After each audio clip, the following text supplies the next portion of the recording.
Welcome back to the master bathroom reno. I'll catch you up on where we're at here. Obviously demo is done. The plumber has been in to run all the rough-ins, so he's got all the showering rough-in done. Now the floor, we've stripped it right down to the plywood, and then we put down a new subfloor here. This is the Schluter system with the in-floor heating. Keep those toesies nice and warm. So the subfloor is down, we are ready to start the tile, and I am about ready to clean out the shower soon, I think. I'm Dave. And I'm Joey, and we're the Brolaws. We've been building dream renovations for over a decade. We're also brothers-in-law. That's right, this guy married my sister. We do any kind of renovation inside and out, and we like to bring our personality and sense of fun into everything that we do. Now with the help of our expert designer Thalita, We'll be building together till death do us part. While I'm getting the floor ready, we've sent Thalita over to the Home Depot, along with my credit card, to sort out the vanity and source the tiles. Okay, so we're at the store with our wonderful Home Depot expert, and as it turns out, the dimensions that I had originally set out aren't gonna work quite as well as we thought, so he's making some changes, tweaking it up for us, and then it's gonna be perfect.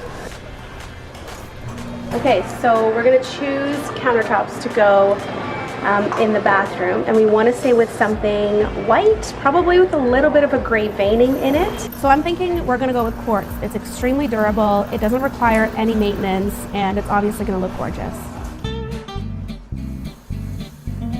Okay, so these are the cabinet options that we're looking at with Eurostyle. These are their special order and some of their in-stock options. Two of the ones we like the most are Venice and Verona. They're both gray. Venice is a little bit more straight lines, a bit more of a modern look, whereas Verona is a little bit more traditional. Both beautiful options. We chose to go with a little bit more of a modern edge for this bathroom. On the floor, we're going to use these beautiful faux wood tiles, and they're going to go in a herringbone pattern. And it's going to look amazing. And to go with this, I'm going to show you really quickly what we're going to put inside the shower.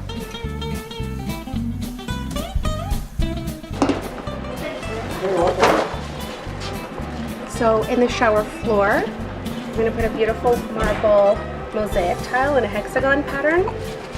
And then on the walls, there will be a simple subway tile, just white subway tile inside the shower, so that nothing is really competing with the floors, either just on the bathroom floor or in the shower itself.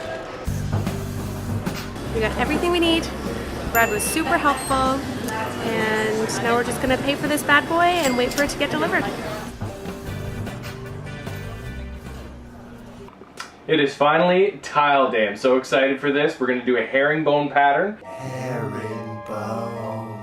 Which essentially just means the tiles are going to run into each other like that, rather than a hardwood floor style. So it's a little bit more of a complicated tile pattern, but it's going to look super sweet. Let's do it. It begins.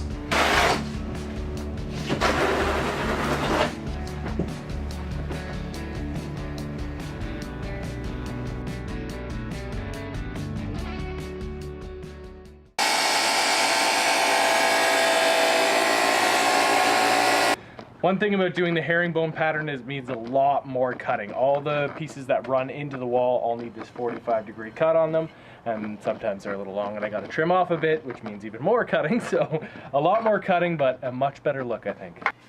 As you can see, this is one of the trickier pre-cuts that I had to do on this one, so moment of truth, let's see if she fits.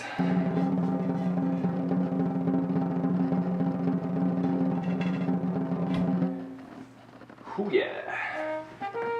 Still got it. Herringbone.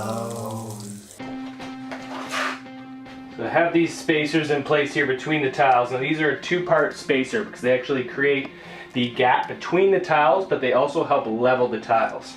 So once I have it in place, I put the wedge in the groove here, press it in, and because there's a little plate that's underneath the two tiles, that's going to pull the tiles up when the wedge goes in, just like that. And it'll actually make sure those two tiles sit perfectly level with one another. Now this is super important, especially going underneath the tub, that these are all nice and straight and level with one another. That way the tub isn't going to have any rock to it. All right, we are almost there with this floor. We just have a few pieces in the corners to finish up. The next time you're back, there will be a finished floor in place, some grout in the floor. Also, we might even have a clean shower.